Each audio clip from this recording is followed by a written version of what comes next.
भगवते वासुदेवाय नमः। राधे राधे दोस्तों, आप सभी भक्तजनों का हमारे चैनल पर बहुत बहुत स्वागत है। दोस्तों, आज हम आपको सुनाने जा रहे हैं वैशाख मास महात्म्य अध्याय 1। वैशाख माह हिंदू धर्म के अनुसार दूसरा महीना है। वैशाख मास में दान और गंगा स्नान करने से व्यक्ति को विशेष फल प्राप्त होता है। वैशाख मास को माधव मास के नाम से भी जाना जाता है, जिसका मतलब होता है भगवान श्री कृष्ण का मास। इस महीने में भगवान विष्णु की उपासना की जाती है और भगवान विष्णु की पूजा अर्चना से व्यक्ति का जीवन सुखमय बना रहता है। भगवान नारायण, नर श्रेष्ठ, नरदेवी सरस्वती तथा महर्षि वेदव्यास को नमस्कार करके भगवान की विजय कथा से परिपूर्ण इतिहास पुराण आदि का पाठ करना चाहिए। सूत जी कहते हैं कि राजा अम्बरीश ने परम श्रेष्ठी ब्रह्मा के पुत्र देवर्षि नारद से पुण्यमय वैशाख मास का महात्म्य इस प्रकार पूछा कि ब्राह्मण, मैंने आपसे सभी महीनों का महात्म्य सुना है। उस समय आपने यह कहा था कि सब महीनों में वैशाख मास श्रेष्ठ है, इसीलिए यह बताने की कृपा करें। वैशाख मास क्यों भगवान विष्णु को प्रिय है और उस समय कौन कौन से धर्म भगवान विष्णु के लिए प्रीतिकारक हैं। नारद जी ने कहा, वैशाख मास को ब्रह्मा जी ने सब मासों में उत्तम सिद्ध किया है। वह माता की भांति सब जीवों को सदा अभिष्ट वस्तु प्रदान करने वाला है। धर्म, यज्ञ, क्रिया और तपस्या का सार है। संपूर्ण देवताओं द्वारा पूजित है। जैसे विद्याओं में वेद, विद्या मंत्रों में प्रणव, वृक्षों में कल्पवृक्ष, धेनुओं में कामधेनु और देवताओं में विष्णु, वर्णों में ब्राह्मण, प्रिय वस्तुओं में प्राण और नदियों में गंगा जी, तेजों में सूर्य, अस्त्र में चक्र, धातुओं में सुवर्ण, वैष्णवों में शिव तथा रत्नों में कौस्तुभ भमड़ी है। उसी प्रकार धमक साधन भूत महीनों में वैशाख मास सबसे उत्तम है। संसार में इसके समान भगवान विष्णु को प्रसन्न करने वाला दूसरा कोई मास नहीं है। जो वैशाख मास में सूर्योदय से पहले स्नान करता है, उससे भगवान विष्णु निरंतर प्रीति करते हैं। पाप तभी तक गरजते हैं जब तक जीव वैशाख मास में प्रातःकाल जल में स्नान नहीं करता।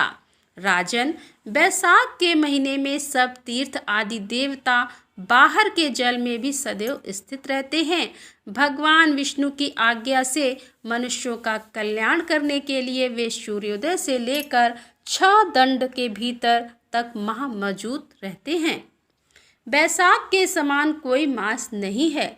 सतयुग के समान कोई युग नहीं, वेद के समान कोई शास्त्र नहीं और गंगा जी के समान कोई तीर्थ नहीं है। जल के समान दान नहीं है, खेती के समान धन नहीं और जीवन से बढ़कर कोई लाभ नहीं है। उपवास के समान कोई तप नहीं, दान से बढ़कर कोई सुख नहीं और दया के समान धर्म नहीं और धर्म के समान मित्र नहीं। सत्य के समान यश नहीं, आरोग्य के समान उन्नति नहीं, भगवान विष्णु से बढ़कर कोई रक्षक नहीं और वैशाख मास के समान संसार में कोई पवित्र मास नहीं। ऐसा विद्वान पुरुषों का मत है। वैशाख श्रेष्ठ मास है और शेषशायी भगवान विष्णु को सदा प्रिय है। सब दानों से जो पुण्य होता है और सब तीर्थों में जो फल होता है, उसी को वैशाख मास में मनुष्य केवल जल दान करके प्राप्त कर लेता है। जो जलदान में असमर्थ हैं, ऐसे ऐश्वर्य की अभिलाषा रखने वाले पुरुष को उचित है कि वह दूसरों को प्रबोध करे, दूसरों को जलदान का महत्व समझाए। यह सब दानों से बढ़कर हितकारी है। जो मनुष्य वैशाख में सड़क पर यात्रियों के लिए प्याऊ लगाता है, वह विष्णु लोक में प्रतिष्ठित होता है। नृपश्रेष्ठ प्रापादान देवताओं, पितरों तथा ऋषियों को अत्यंत प्रीति देने वाला है। जिसने प्याऊ लगाकर रास्ते के थके मादे मनुष्यों को संतुष्ट किया है, उसने ब्रह्मा, विष्णु और शिव आदि देवताओं को संतुष्ट कर लिया है। राजन, वैशाख मास में जल की इच्छा रखने वालों को जल, छाया चाहने वालों को छाया और पंखे की इच्छा रखने वाले को पंखा देना चाहिए। राजेंद्र, जो प्यास से पीड़ित महात्मा पुरुष के लिए शीतल जल प्रदान करता है, वह उतने ही मात्र से 10,000 राज्य सूर्य यज्ञ को फल पाता है। धूप और परिश्रम से पीड़ित ब्राह्मण को जो पंखा डुलाकर हवा करता है, वह उतने ही मात्र से निष्पाप होकर भगवान का पार्षद हो जाता है। जो मार्ग से थके हुए श्रेष्ठ द्विज को वस्त्र से भी हवा करता है, वह उतने से ही मुक्त को भगवान विष्णु का साजुष प्राप्त कर लेता है। जो शुद्ध चित्त से ताड़ का पंखा देता है, वह सब पापों का नाश करके ब्रह्मलोक को जाता है। जो विष्णु प्रिय वैशाख मास में पादुका का दान करता है, वह यम दूतों का तिरस्कार करके विष्णु लोक में जाता है। जो मार्ग में अनाथों के ठहरने के लिए विश्रामशाला बनवाता है, उसके पुण्य फल का वर्णन किया नहीं जा सकता। मनुष्यों को तत्काल तृप्त करने वाला है, इसीलिए संसार में अन्न के समान कोई दान नहीं है। जो मनुष्य मार्ग के थके हुए ब्राह्मण के लिए आश्रय देता है, उसके पुण्य फल का वर्णन किया नहीं जा सकता। जो विष्णु प्रिय वैशाख मास में पादुका का दान करता है, वह यमदूतों का तिरस्कार करके विष्णु लोक में जाता है। जो मार्ग में अनाथों के ठहरने के लिए विश्रामशाला बनवाता है, उसके पुण्य फल का वर्णन किया ही नहीं जा सकता। मध्याह्न में आए हुए ब्राह्मण अतिथि को यदि कोई भोजन दे तो उसके फल का अंत नहीं है।